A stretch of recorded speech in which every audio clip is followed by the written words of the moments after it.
Hi everyone, welcome to the video, and today I'm going to show you how to access dark mode on your iPhone. So first of all, you need to download the iOS 13.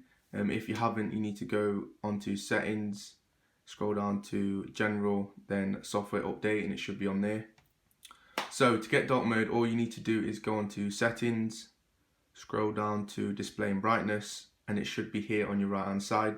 All you need to do is press that toggle and it should switch straight to dark mode.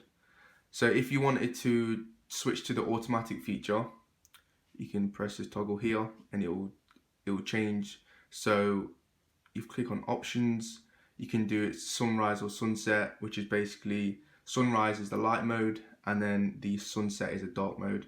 Or you could have like a custom schedule where you can have light appearance to, let's say, whatever time you want. So I could say 9 o'clock, and then dark appearance could be about 8 o'clock as well. But obviously if you don't want the automatic feature, you can just turn it off and then just use dark mode. So as you can see, if I go into files, you can see everything is in dark mode. If I go into notes as well, that all should be in dark mode as well. So let me know in the comments below if you like dark mode just by putting a thumbs up.